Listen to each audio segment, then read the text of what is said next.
बाबा साहब का जो संविधान है, हमने कहा कि देश धार्मिक उससे नहीं चलता, देश चलता है संविधान से। हमको सबको बाबा साहब के लिखे हुए संविधान में राइट्स दिए गए हैं कि सबको यहाँ पे पूजा पाठ करने का सबको राइट्स है। कौन पूजा पाठ कैसे करता है, कौन पूजा पाठ कैसे करता है, उस पर कोई कंट्रोवर्सी नहीं है, सबको राइट्स है। वो घर में करे, बाहर करे, किसी स्थान पे करे, वो करें, सबको राइट्स है। संविधान में हमको सबको बराबरी का अधिकार दिया गया है। यहाँ कोई छोटा बड़ा नहीं है, सबको संविधान में सबको राइट्स दिए गए हैं। मैंने सुना, आज अखबार में पढ़ा कि देश के प्रधानमंत्री के खिलाफ किसी ने टिप्पणी की। नहीं करनी चाहिए, प्रधानमंत्री हैं देश के, लेकिन उनके खिलाफ मुकदमे दर्ज हैं। कोई दूसरे लोगों के खिलाफ टिप्पणी करे तो उनके खिलाफ कोई मुकदमे दर्ज नहीं है। संविधान में तो ये नहीं है, संविधान में राइट सबको दिए गए हैं। वही राइट देश के पीएम को है, वही राइट देश के आम आदमी को है, उसमें कोई छोटा बड़ाई नहीं करी गई है। तो देश संविधान से चलेगा।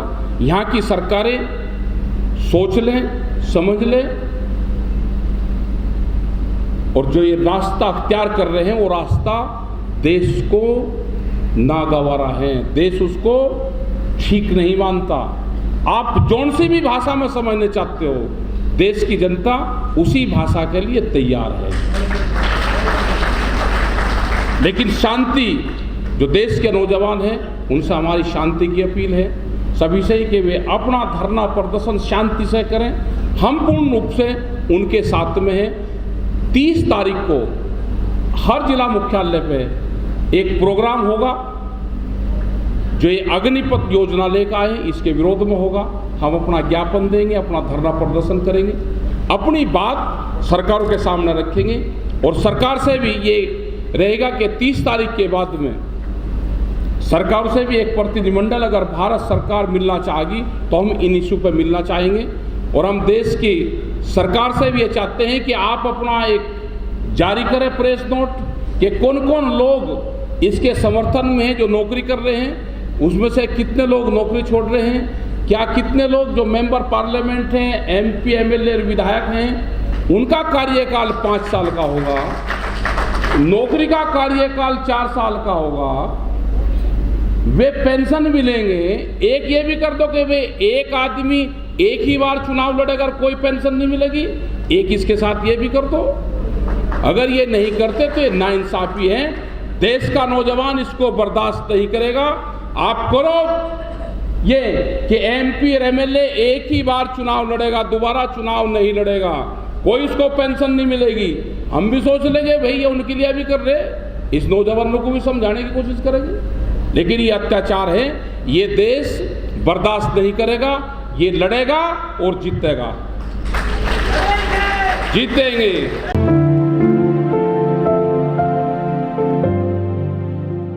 डॉक्टर साहब उदित राज जी जो योजनाएं बनाकर चल रहे हैं, इसी तरह की योजनाएं बहुत सी बनी हुई हैं। वे सब जिस दिन इकट्ठी हो जाएगी, वे ताकतें सारी एक जगह आ जाएगी, उस दिन कुछ इलाज पा सकता है। अकेले अकेले कुछ नहीं होगा। देश की जनता तो साथ में है। जब विपक्ष खत्म हो चुका है तो देश की जनता तो अपने आप सड़कों पर आएगी। इनको विपक्ष वालों को भी कुछ काम करना चाहिए, जो बैठे हुए यहाँ पे बोल ही नहीं बिल्कुल भी। इनको भी अपना कुछ न कुछ काम करना चाहिए, हाउस में ही काम करना चाहिए, हाउस से बाहर काम करना चाहिए। ये करें तो कुछ। देश की जनता तो तंग है और वो आज चाहती है कि कोई न कोई अगवानी कर सामने आए। तो ये पहल हुई, अच्छी पहल है। आपने जो भी इशू लिए, आरक्षण के इशू लिए, आपने ईवीएम का इशू लिया, आपने निजीकरण का इशू लिया। निजीकरण का इशू पूरे देश के नौजवानों को बर्बाद करेगा। कुछ जगह कुछ घरानों पे पैसा इकट्ठा होगा, दूसरे लोग गरीबी में जीवन जिएंगे, रोटियां के मोहताज होंगे, अनाज बड़े लोगों की तिजोरियों में बंद होगा, जो उनके गोदाम होंगे उसमें बंद होगा। रोटी तिजोरी में बंद होगी, एकाकी टाइम पे भूख के आधार पे रोटियों की कीमतें तय होंगी कि भूख कितनी लगी है, उसके आधार पे कीमतें तय होंगी। तो आंदोलन शांतिपूर्ण तरीके से अपनी बातचीत, अपनी बात समाज में कहनी पड़ेगी। देश में जय भीम जय संविधान के नारे जब तक लगते रहेंगे, कोई अपने आप को अलग नहीं समझेगा। अभी हम महाराष्ट्र में गए तो बाबा साहब के लड़के की वाइफ वहाँ पे मिली, इनका पोता मिला।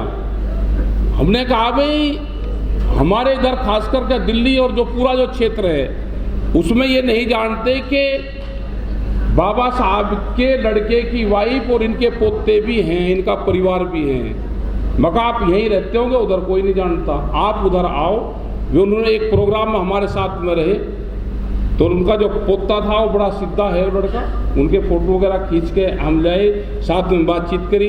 तो वे इधर आएंगे, उनको भी इधर दिखाओ, नहीं तो ये समझ रहे कि बाबा साहब का कुछ है ही नहीं और इनके नाम पे और लोग मगा भाई सत्ता हासिल कर ली, आपको पता कोई मदद करी, कह लीजिए मदद किसी ने कुछ नहीं करी। तो वही उनके परिवार भी हैं, वे भी हैं, सारी चीज़ें हैं, उनको भी इधर बुलवाओ और जब भी प्रोग्राम होते हैं तो यहाँ पे उनको लेकर करो। और जो भी अगला एक प्रोग्राम यहाँ पे जब पार्लियामेंट में होगा बाबा साहब की उस पे जयंती पे या कुछ उस पर होता है ना प्रोग्राम,